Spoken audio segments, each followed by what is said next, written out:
¿Cuándo un ejecutivo o un emprendedor debe darse ese espacio para hacer coaching? Sentarse junto a una persona, tener esas conversaciones, escuchar, crear espacio para que puedan llegar a ser ellos mismos o ellas mismas, ser vulnerables, abrirse, sentirse reflejados, ¿no? En esos momentos que el coach es un espejo y que refleja lo que están diciendo. La riqueza de coaches que hay, que nos pueden ayudar a abrir diferentes planos de nuestra vida, ¿no? Desde el plano personal, hay muchos coaches que trabajan en aspectos de vida, aspectos de relaciones familiares, aspectos de grandes transiciones en la vida de una persona, como puede llegar a ser un divorcio, una separación, un duelo, y aspectos del mundo corporativo. Entonces eso, a veces el mundo corporativo nos demanda ciertos resultados, ¿no? Y por eso la gente, o los ejecutivos, o los líderes, o los equipos recurren al coaching como recurren a otras alternativas de capacitación y desarrollo, team building, mentoring, etc. ¿Llegó el coaching de inteligencia artificial para reemplazar al coaching? Yo creo que la inteligencia artificial es algo que está desarrollándose, está creciendo, está evolucionando y está encontrando su lugar. Parte de los desarrollos tecnológicos y la digitalización del mundo está para quedarse, no es que vamos a poder volver para atrás, ¿no? Que en eso comparte un poco con el coaching. El coaching, cuando uno descubre o hace descubrimientos o revelaciones de su propia persona,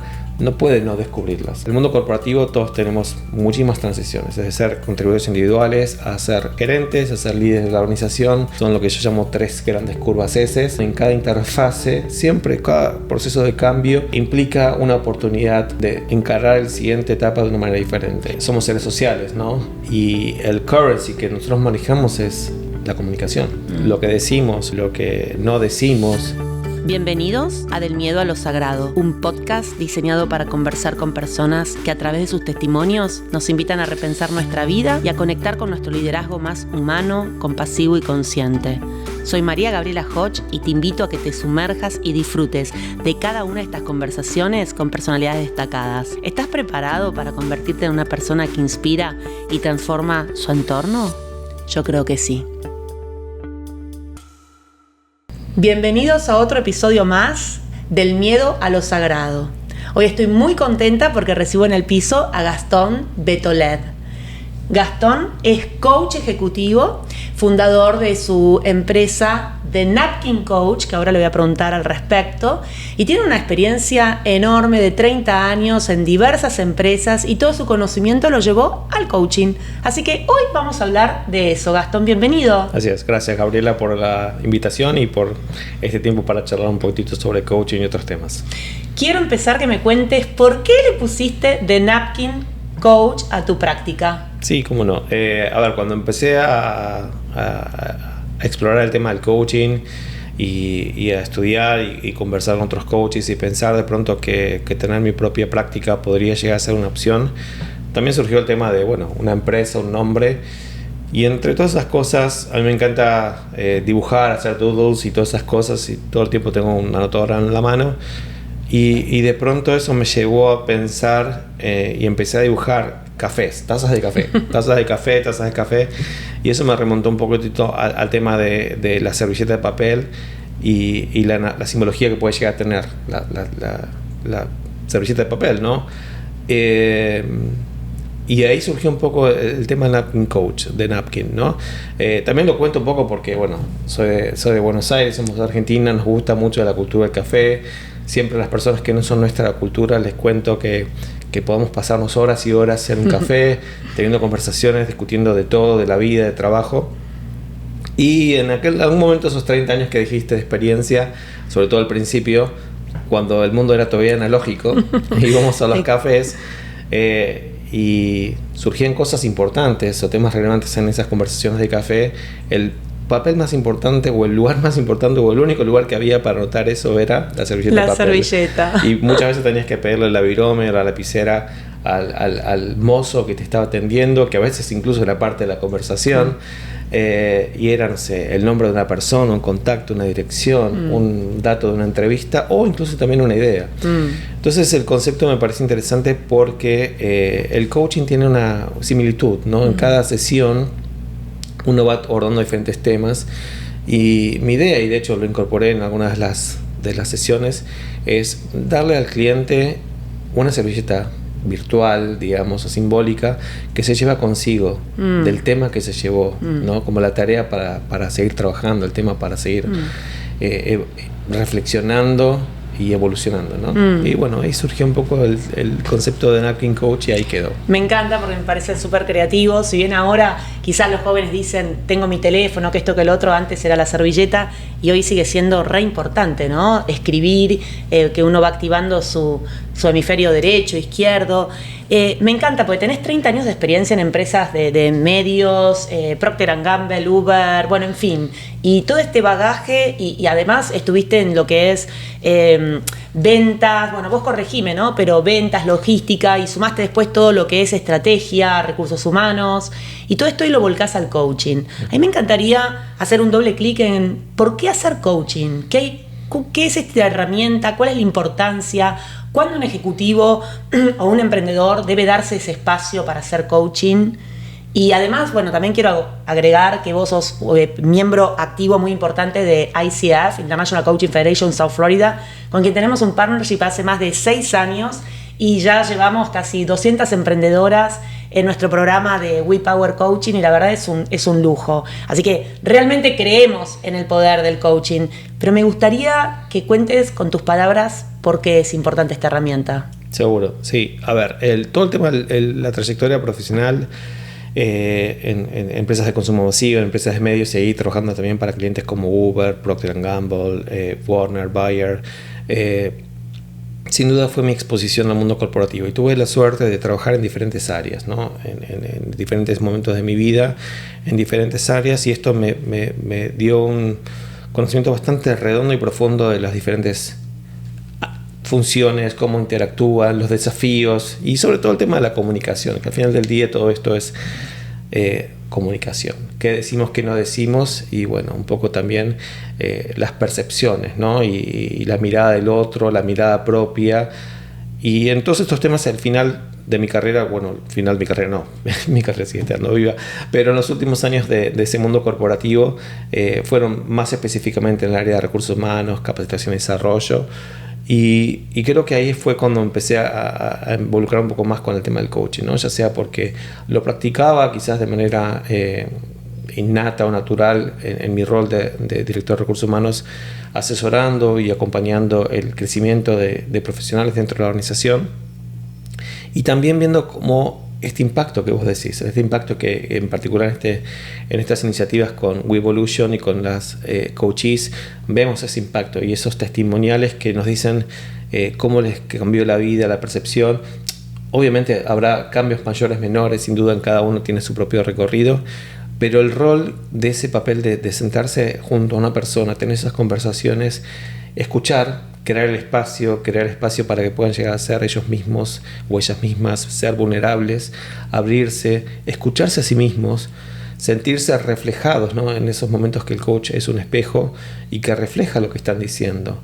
Y cuando uno escucha quizás con otro tono de voz, quizás es una mujer escuchando a un hombre o con un tono, una tonalidad diferente, palabras que a veces también las podemos cambiar levemente para que escuchen otro sonido.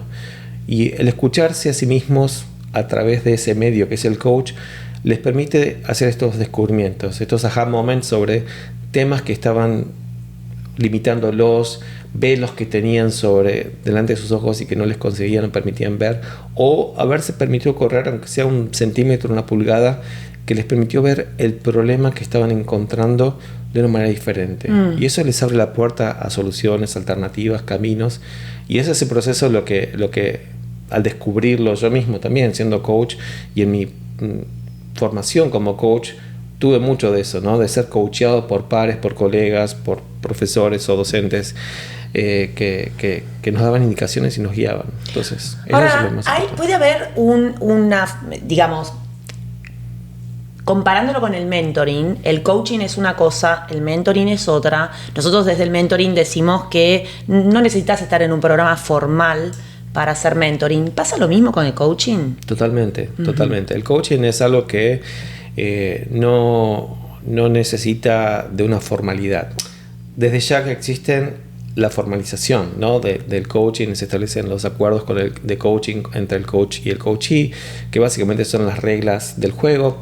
En particular cuando uno está empezando a explorar el tema del coaching, ¿no? Para entender cuál es el framework, el marco de trabajo del coaching, que lo distingue quizás de otras disciplinas, como decís vos, como el mentoring, para alinear las expectativas que el coachee, el cliente va a tener del coach, ¿no? ¿Cuál es el rol? ¿Qué es lo que va a esperar? Muchas veces llegan clientes que dicen, no, te elegí por tu experiencia corporativa y porque seguramente me vas a poder dar consejos. Y digo, bueno, ok. Ahí les explico un poco qué consiste el coaching, que es trabajar mucho más sobre ellos que sobre mi propia experiencia.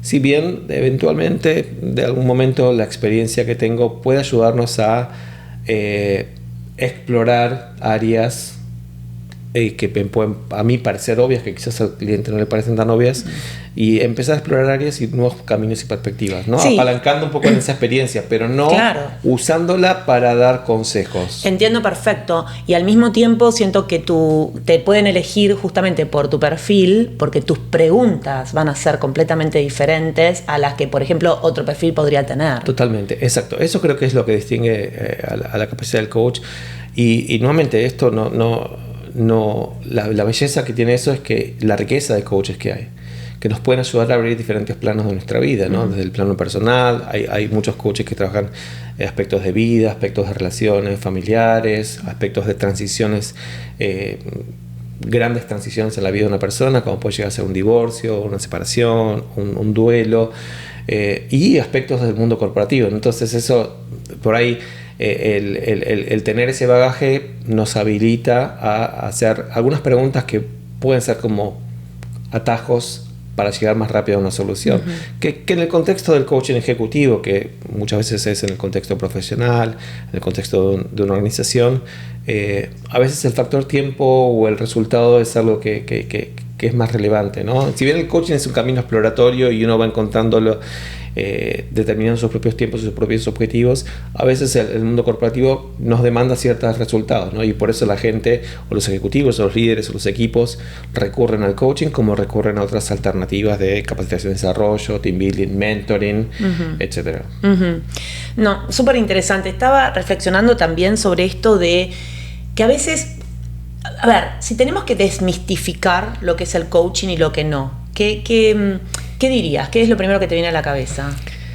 En principio, lo que desmitificaría es que el coach no es un gurú. El coach no es un guía. El coach no es una persona que nos va a iluminar y nos va a mostrar la luz. El coach lo que hace es encontrar ese conocimiento y ese descubrimiento interno, simplemente generando el espacio, acompañando. Puede ser a través de preguntas, puede ser a través de silencios, puede ser a través de metáforas, puede ser a través de compartir eventualmente lo que ha leído en un libro, lo que ha compartir lo que puede haber sido una experiencia con otros clientes, con otras personas, y que eso sirvan como inspirador o disparadores, digamos, para que el propio cliente siga haciendo su recorrido, ¿no? Si vamos a la definición estricta o específica, en muchos casos el coach es definido como un copiloto, ¿no? Es la persona que tiene el mapa junto al que está conduciendo y dice, bueno, acá el mapa dice que tenemos dos caminos, a la derecha o a la izquierda. El de la derecha presenta estas alternativas, el de izquierda tiene estas características, ¿cuál es el que querés tomar? Y bueno, vamos por el camino A. Listo, perfecto. Vamos por el camino A, exploremos y después vemos qué pasa. Me diste un pie increíble porque justo estuve leyendo un artículo en Forbes y que hablaba de un coach de inteligencia artificial, ¿no? Copiloto, copilot, ¿no? Un guiño a Microsoft en este sentido. Y digo, ¿llegó el coaching de inteligencia artificial para reemplazar al coaching? Yo tengo una hipótesis, ¿no? Perfecto. Pero quiero saber ¿qué te viene a la cabeza a vos? Sí, sin duda. Yo te cuento la mía y después me contás un poco la tuya, ¿no? Yo creo que la inteligencia artificial es algo que está desarrollándose, está creciendo, está evolucionando y está encontrando su lugar, ¿no? Y creo que sin duda son parte de los desarrollos tecnológicos y la digitalización del mundo que está para quedarse. No es que vamos a poder volver para atrás, ¿no?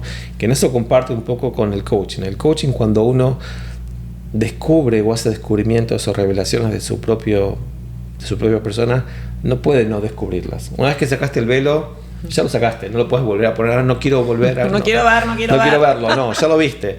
Y la inteligencia artificial o la digitalización son cosas, tecnologías que han llegado para quedarse. En particular yo creo que hay muchas oportunidades para incorporarla como un aliado del coaching, y del coach y del coachee, ¿no?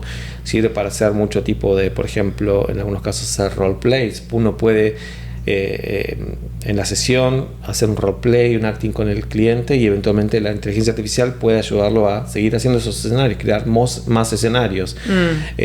Sin duda puede llegar a ser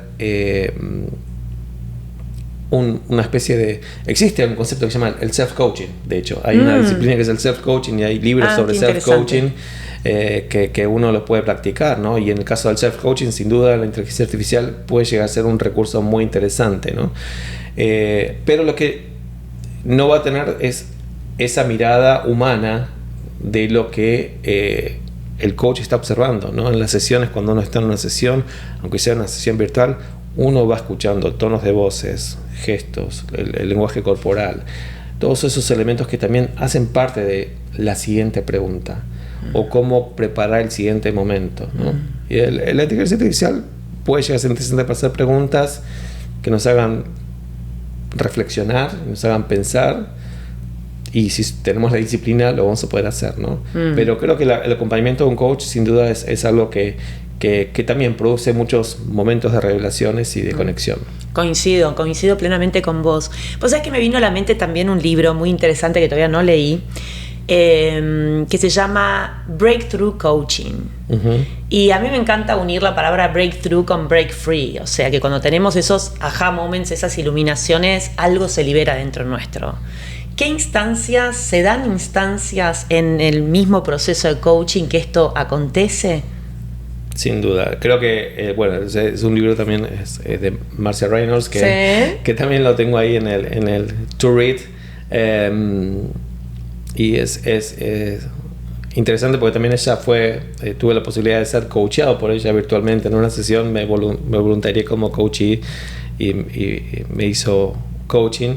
De hecho fue una sesión muy rápida, fueron 20 minutos más que eso, con lo cual muestra que el coaching no tiene que tener largas sesiones. Se pueden generar resultados en tan solo 10 minutos, 15, incluso 20. Cual. Sobre todo si es alguien que tiene la práctica del coaching, claro, ¿no? Entonces, como que si sos un cliente de un coach o has trabajado con coach en el pasado, creo que es mucho más sencillo entrar en la dinámica y hacer ejercicio, ¿no? Y resolver temas quizás más puntuales o más específicos, o transiciones, ¿no? Quizás en el mundo corporativo todos tenemos muchísimas transiciones, desde ser contribuidores individuales a ser gerentes, a ser líderes de la organización. Son lo que yo llamo 3 grandes curvas S. Y en cada transición, en cada interfase, siempre cada proceso de cambio implica una oportunidad de encarar la siguiente etapa de una manera diferente. Me encantaría que nos cuentes cuáles son esas etapas. O sea, porque mi pregunta iba a ser, ¿cuándo es necesario hacer coaching? Yo creo que, a ver, por ejemplo, si pensamos en career coaching, ¿no? Uno puede pensar que un trigger, un disparador puede llegar a ser que estoy un poco disconforme en el lugar en el que estoy, ¿no? Entonces eso puede decir, ¿qué quiero hacer? Bueno, en ese momento un coach puede ser interesante para entender cuál es el cambio que quieres hacer. ¿Quieres hacer un cambio de empresa? Simplemente continuar haciendo lo que estás haciendo en otra empresa que quizás te pague mejor, tengas mejores beneficios, tengas un equipo más agradable, una marca mejor, implique un crecimiento quizás levemente creciendo profesional en cuanto al título, o que es un cambio dentro de tu área. Por ejemplo, trabajas en marketing y querés cambiarte de sector, pasar a otro rubro, otra industria, o querés hacer un cambio radical, querés pensar en aquella idea de una carrera que te quedó colgada en el tintero y la querés remozar, la querés relanzar, ¿no? Entonces, desde el momento de empezar a pensar cuál puede llegar a ser eso, el coaching puede llegar a ser interesante en ese acompañamiento y darnos las herramientas para organizar ese proceso de una transición de carrera. Después, una vez que empezaste ese proceso, supongamos que ya sea, no sé, conseguiste un nuevo trabajo, los famosos primeros 90, 100 días, bueno, es una transición donde es importante entender, y ahí el coach puede acompañar para lo que puede llegar a ser cómo puedes generar una buena presencia corporativa, tu imagen, tu marca personal, qué es lo que querés que la empresa, la organización, tus equipos, tus jefes, tus líderes vean y perciban de vos como profesional. Y después, una vez que ya llegaste, como por ahí, quizás en ese proceso también, cómo llegar a la performance, ¿no? A una buena performance. Y siempre lo que yo digo es como, bueno, yo trataba siempre de hacer el 100% de mi trabajo en el 80% del tiempo, para que me quede un 20% para pensar el siguiente paso, ¿no? Y generar ese espacio para reflexionar, ok, cuál es el siguiente movimiento y empezar a sembrar ese movimiento. No va a ser inmediatamente trabajar en una carrera, pero puedes llegar a trabajar en ese 20%, o luego de una vez que estás más o menos en performance, ¿qué necesitaría yo tener para el siguiente paso en mi carrera? ¿No? En cuanto, puede ser hacer un curso, una certificación, un máster, algo profesional, algún tipo de experiencia que quiera hacer, y qué personas me van a ayudar en ese siguiente paso. Entonces ahí es donde uno tiene que chequear su networking y ver qué personas conoces, quiénes te pueden ayudar en ese proceso y a quiénes necesitas conocer para que se generen esas oportunidades hacia adelante, ¿no? Entonces, como verás, en lo que es planificación de carrera, puedes estar todo el proceso, y ahí es donde vuelves de vuelta, bueno, quiero volver a hacer el paso, y vuelves al ciclo de planificación de carrera. Claro, y me encanta también, y me hace acordar a una amiga, que creo que es una amiga en común, o por lo menos fue Ángela de Sousa, quien, en su presidencia empezamos a hacer el trabajo de WePower Coaching. Me enseñó algo que me encantó, que es resignificar, ¿no? O sea, que muchas veces quizás el coaching nos ayuda a resignificar alguna situación, independientemente de las transiciones, y verlas desde otra perspectiva, ¿no? O sea, que para eso también es muy efectivo hacer coaching. Yo creo que sí, totalmente coincido con lo que Ángela dice y con lo que traes a la conversación. Creo que, incluso pensando en los procesos de cambio, ¿no? Cualquier cambio, si vamos a un modelo holístico, un modelo sistémico, cualquier cambio tiene implicancias. La famosa frase sobre a cada acción una reacción, o el efecto mariposa, o lo que quieras, cualquier ejemplo que implique lo que implica un cambio. ¿Sí? Cuando entra un nuevo integrante a un equipo o a una familia, hay cambios en las dinámicas. Dinámicas de poder, dinámicas de relaciones,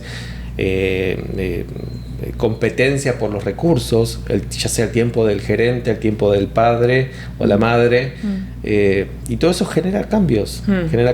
Entonces, ¿qué implica ese cambio para mí? ¿Cómo lo tomo? ¿Qué ajustes puedo llegar a hacer o no hacer? Todo eso puede ser interesante, y creo que va en línea con esto de resignificar, ¿no? Resignificar cuál es mi rol, ¿no? Resignificar cuál es mi papel en este nuevo contexto, en nuestros contextos que son más dinámicos. Sí, será que a mí también me impacta mucho esto de resignificar los procesos, las alianzas, porque en algún punto también vengo del mundo de la comunicación, vos también, y bottom line, por lo general, muchas veces es un tema de comunicación, de cómo digo lo que digo, de cómo absorbo lo que me dicen, cómo puedo tener conversaciones quizás incómodas y difíciles y encontrar un espacio donde sí haya encuentro, quizás un encuentro para agree to disagree, ¿no? ¿Vos cómo lo has visto eso? ¿Cómo repercute en tus sesiones de coaching o en tus programas de coaching? ¿Ves mucho esto de la comunicación? Sí, digamos, si nos ponemos a pensar, somos seres sociales, ¿no? Y el currency que nosotros manejamos es la comunicación. Lo que decimos, lo que no decimos, cómo lo decimos, qué palabras usamos, ahí es donde entra de pronto el tema de la resignificación. ¿Qué significa una palabra, un término, una expresión para vos o para nosotros? Nosotros viviendo aquí estamos en contacto con gente que habla nuestro idioma, en principio, pero todos usamos términos muy diferentes en algunos casos para referirnos al mismo objeto o al mismo sujeto. Y eso implica ajustar esas comunicaciones, ¿no?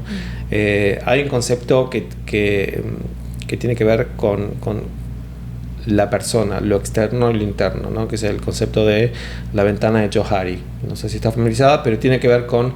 hay un área en común que nosotros... es como si fuera una ventana separada en 4 sectores, una matriz de 2x2, en donde hay un sector que se divide en un eje la persona y en un eje el otro. Hay un lugar donde es lo externo, lo que es público de mi persona, que la otra persona lo conoce, y es un lugar compartido. Eso es todos somos dueños de ese espacio, de ese sector. Y lo que está ahí es público, no puede ser nada. Después hay un cuadrante en el que yo sé lo que pasa internamente, pero decido no externalizarlo, o sea, que el otro no lo conoce, y que es mi propia personalidad o parte interno, y decido no compartirlo. Hay otra parte que los otros ven de mí, pero que no lo comparte conmigo por las razones que sean, que es muchas veces los puntos ciegos cuando estamos en un feedback 360, los famosos puntos ciegos, pueden llegar a ser fortalezas, debilidades, percepciones que tienen sobre nuestra persona, pero no nos lo están diciendo, no están dando el feedback. Y por último hay una parte que podrá tener que ver un poco con el subconsciente nuestro, que ni nosotros ni nadie conoce.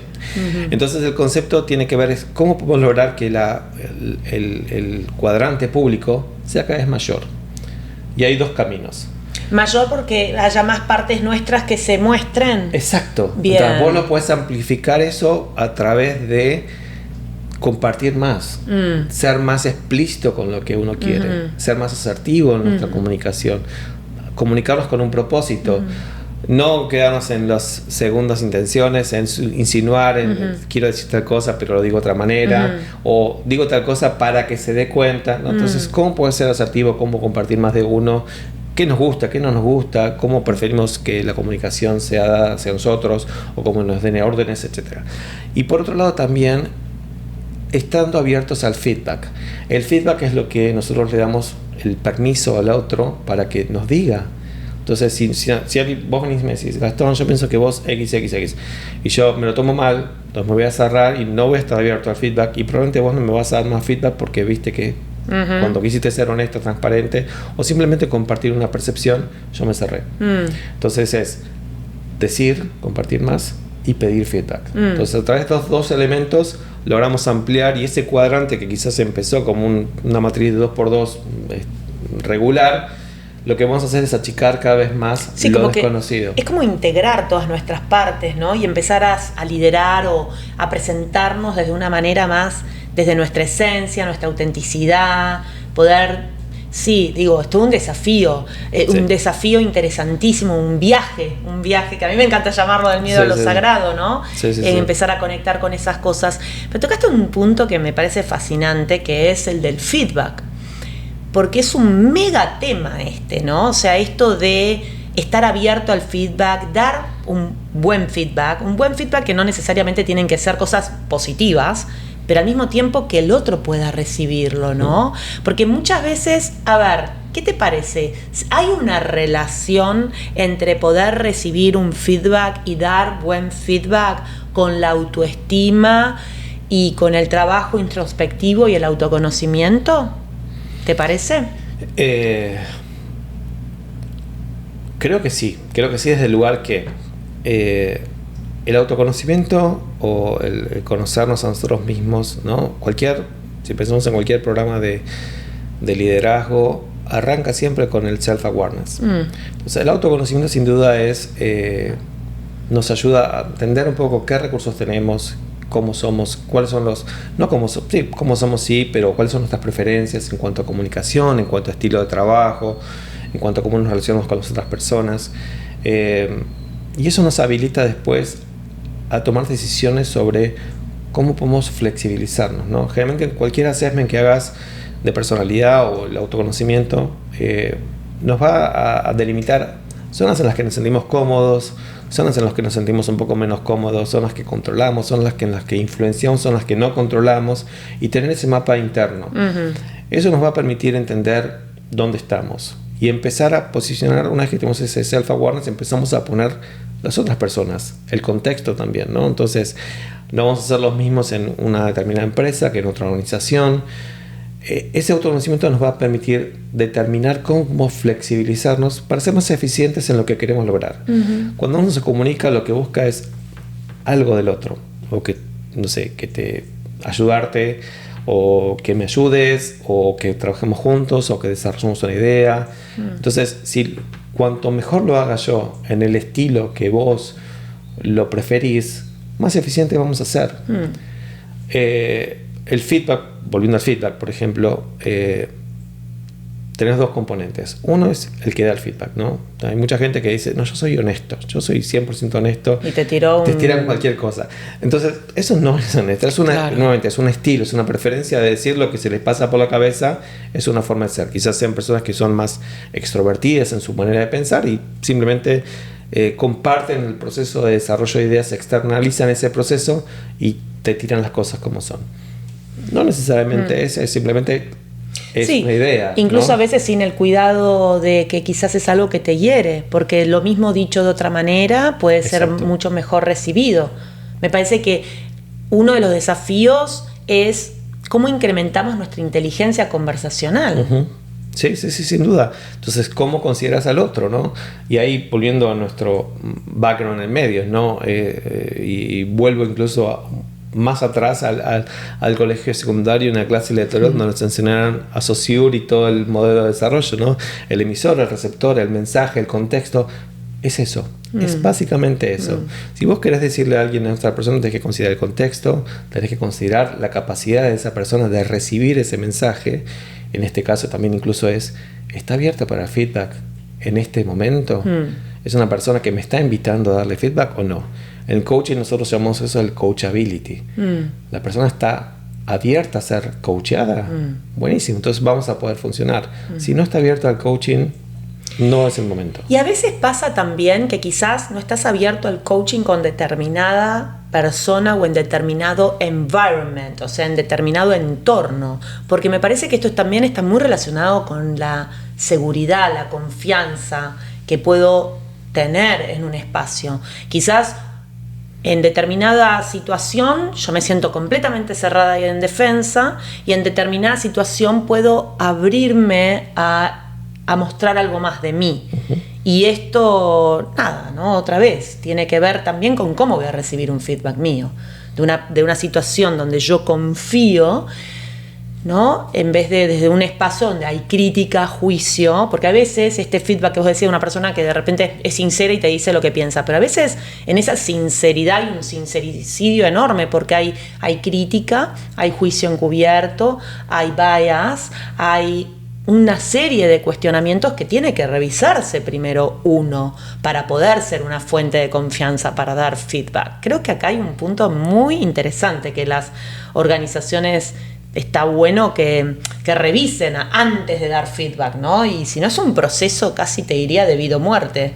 ¿Valgo o no valgo? ¿Me ven, no me ven? ¿Me reconocen, no me reconocen? Sí. Y fluctuar por la mirada del otro también. Claro. Sí, no, lo que mencionaste recién es básicamente el elemento clave del coaching, de la comunicación, que tiene que ver con el espacio, el safe environment, ¿no? El psychological safety, y que sea un espacio seguro, confiable, que es como que te invitan a un lugar que la vas a pasar bien, vas a poder ser quien sos, no vas a tener que usar máscaras ni caretas, y eso es lo que precede al feedback. Si no, el feedback, lo que pasa en las organizaciones, tenemos los 360, tenemos el feedback, que es básicamente lo que la persona piensa desde su cosmogonía, desde su visión, desde sus valores, te está imponiendo su visión y cómo ellos ven que vos podés. Si te lo dicen desde ese lugar, por ejemplo, no sé, María Gabriela, yo pienso que en base a lo que te conocí y en base a lo que es mi experiencia, en esta organización quizás algunas herramientas que son válidas es esto y esto. Tomalo, déjalo. Es eso. El feedback también es eso. El feedback es un regalo. Claro. Considéralo como un regalo, ¿no? Es un regalo. Si no sería una directriz, ¿no? Pero el feedback es un regalo y hay que darlo como tal. Cuando uno piensa en un regalo, piensa en la persona. Claro. Si querés que sea un regalo que le guste, sí, le vas a decir. Si no, vas y le compras un gift card, que es algo estandarizado y bueno, ya sé, te digo lo que dice el manual que hay que decirte. Y ese es el feedback en el mundo corporativo. Tenés que ser organizado, tenés que ser orientado a resultados, tenés que ser eficiente, tenés que manejar las tecnologías, tenés que llevarte bien con los equipos, colaborar, todas las cosas del must have o nice to have, pero no es el feedback que te va a ayudar a evolucionar, a cambiar, a desarrollarte. Y desafortunadamente muchas veces en nuestra carrera no nos pasa. Y ahí, por ahí, volviendo a la carrera, creo que si lo pensás, vas a recordar esas personas que te dieron ese feedback en el momento adecuado, en la forma en que lo necesitabas, porque probablemente habían construido el espacio de seguridad con vos antes, se habían tomado el trabajo de conocerte, de observarte, de escucharte y después darte ese feedback. Y como vos dijiste, que me encanta, y como un regalo no como una imposición, no como mi verdad y la única verdad, sino como un regalo. Esto es lo que yo veo, puedo estar equivocado, es una invitación, puede estar equivocado o no, tomalo o déjalo, ¿no? Eso es como que genera también la posibilidad de decir, lo abrazo, o por ahora no puedo, la dejo pasar. ¿No? Sí, o la guardo para después que tenga, porque quizás hay cosas que tienen que pasar antes, ¿no? A veces un mentor da consejos o guías desde lugares que esa persona transitó y quizás está 2 o 3 casilleras adelantadas a lo que te va a pasar. Pero por ahí esa persona tiene por ahí. Algunos podrán saltar las casillas y otros necesitan transitar esas casillas, o incluso hay casillas en el medio que tienen que aparecer para que esa persona lo haga. Cada uno va construyendo su camino. Y eso es lo bueno. Y el coaching, creo que también ese es un elemento muy importante que tiene que ver con es único y repetible. Porque cada uno de nosotros somos únicos y irrepetibles y ninguna sesión de coaching va a ser igual a la otra. Ninguna persona va a experimentarlo de igual manera. A diferencia de pronto de un entrenamiento, una capacitación que puede llegar a ser eso más estandarizado y cosas por el estilo. Gastón, ¿cuáles te parecen las características de un líder consciente en un contexto como el que vivimos hoy por hoy, que sí o sí tiene que desarrollar, tiene que tener? Buenísimo. Creo que justo eso es una de las partes que más me gustó de tu libro, ¿no? El tema del líder consciente. Y yo creo que en principio es el autoconocimiento. Eso es clave, entender desde dónde uno está comunicándose y relacionándose con las personas, con el equipo, qué es lo que quiere para sí, ¿no? Y eventualmente tratar de ver cómo ese equipo, esos colaboradores pueden apoyar esa idea, cómo los puedes incentivar, motivar, inspirar para que realmente quieran sumarse a tu proyecto y generar ese contexto donde puedan ser ellos mismos, ¿no? Y generar ese contexto de manejo de diversidad y cómo asimilarla, ¿no? Porque muchas veces nos pasa que nos decimos diversos, invitamos a la gente diversa, pero al momento que la gente se sumó necesitan pertenecer, y para pertenecer tienen que convertirse al modelito que funciona para ese equipo, para esa organización, ¿no?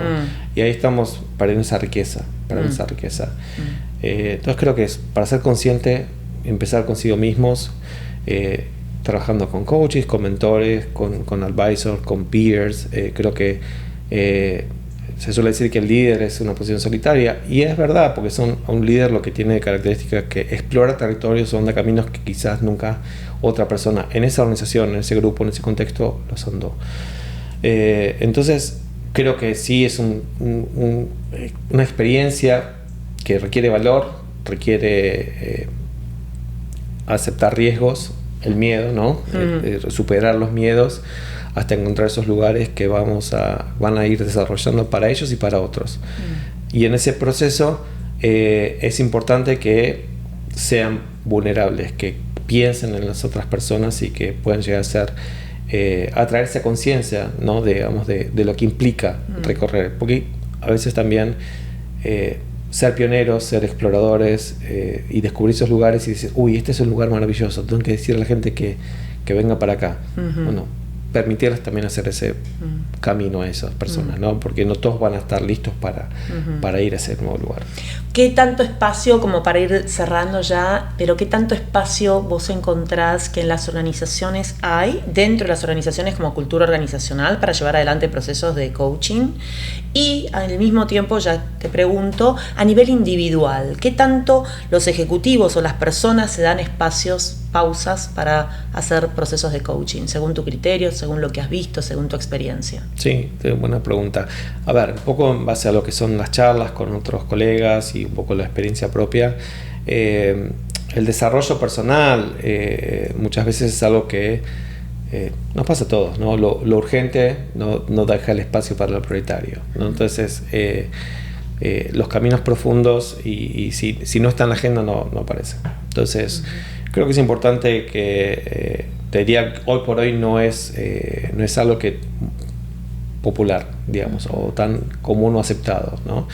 Incluso muchas veces nos pasa que tengo clientes que son sponsorizados por sus organizaciones y en último minuto el jefe les pide algo y tienen que cancelar una cita. Entonces ya de por sí eso te está mostrando que el soporte de esta disciplina, ese espacio para esa persona desarrollar, no está siendo apoyado. Entonces es un mensaje contradictorio. Claro. Yo creo que no está todavía, creo que es una oportunidad para seguir creándolos. Sí hay gente que lo valora y lo hace y genera sus espacios, sin duda.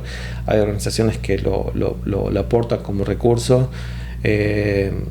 Y también está el trabajo de los coaches de asegurarnos que también seamos eficientes y cumplamos los objetivos, ¿no? Y acá de pronto obviamente hay una gran diversidad de coaches y entendiendo que el coaching quizás en el contexto corporativo, en el contexto organizacional, en el contexto de los líderes, está en un mundo que tiene sus propias reglas, que quizás no es el mundo del life coaching, ¿no? Entonces hay un objetivo.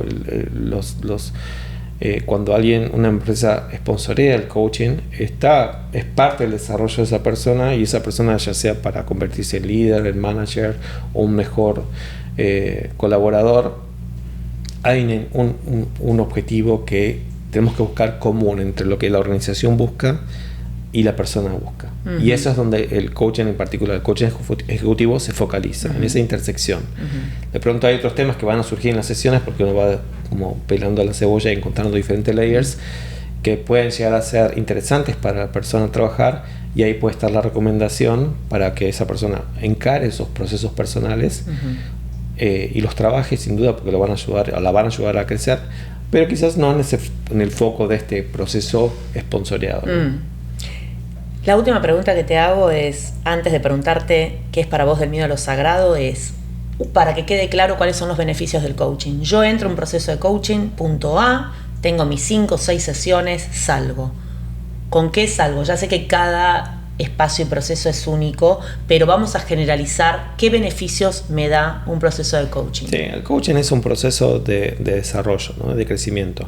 Básicamente es definir qué es ese punto A, ¿no? Al principio, que muchas veces algunas personas no lo tenemos tan claro y en otros casos sí. El punto de partida, esa situación, identificar eventualmente un punto B, una alternativa, y cuál es ese gap.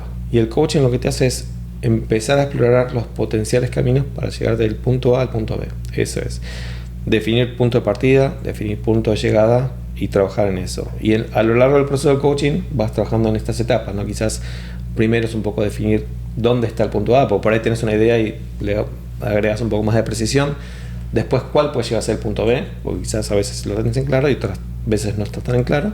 Y después la parte de exploración de cómo llegar. Finalmente es donde se arma el cómo, el plan de acción, y entra ahí el accountability y fundamentalmente lo que la persona, una vez terminado el proceso de coaching, podría seguir haciendo por su propia cuenta, ¿no? Podríamos decir entonces que entra con alguna situación, un estado A, y se va con más claridad para ver cómo llega a su punto B, con una metodología, con una manera de poder ser más accountable y lograr consecuentemente su plan. Exacto. Gastón, un placer tenerte hoy acá. No te voy a dejar ir sin que me digas qué te parece para vos, puede ser una palabra, una frase, una oración, el camino del miedo a lo sagrado. Yo creo que es cuando escuchas esa frase te lleva a sagrado. Obviamente creo que tiene que ver con cada uno, es una definición diferente. Ese es el lugar donde uno está exultante, ¿no? Está en plenitud, está en armonía con quién es y con quién quiere ser, y el miedo es quizás muchas veces es el donde estamos ahora, ¿no? Es el camino que decías del A al B. Bueno, el B sería el sagrado sería el B, y el A es donde estamos ahora. Quizás tenemos estos miedos, estos temores de tomar decisiones, de hacer movimientos, de perder cosas, ¿no? Entonces todo ese proceso de aceptación, que hay que decirle no a cosas para decirle sí a otras. Hay que perder cosas, hay cosas que las decidimos perder, hay cosas que las perdemos porque se pierden, porque es la vida. Y cómo movernos de ese lugar, ¿no? Yo siempre creo que soy un problem solver en mi cabeza, ¿no? Y frente a un problema lo que busco es enseguida me voy a la solución, es transitar ese momento de de duelo que puede llegar a existir, ese cambio, esa aceptación de algo que quizás no está funcionando y enseguida buscar una solución. ¿No? Y creo que voy por ese lado. Bueno, muchísimas gracias. La verdad que esperamos haberle sembrado la semillita de que abracen procesos de coaching, se animen, no se posterguen. Sí, de coaching y empezar, sobre todo, volviendo al tema del Johari Window, es no sentirse solo. Siempre hay alguien, puede ser en la figura de un coach, puede ser en la figura de un mentor, puede ser en la figura de un mentor, incluso un colega, un manager. Un manager a veces uno lo deja de lado, pero a veces hemos tenido todos algún buen manager que nos ha marcado y hay que darles esa oportunidad, ¿no? Y creo que, y obviamente nosotros mismos, ¿no? Ese gran recurso que somos nosotros mismos. Me encantó lo del self-coaching. Sí, está bueno. Gastón, un lujo haberte tenido. Muchísimas gracias. No, gracias a vos. Hasta la próxima. Bye.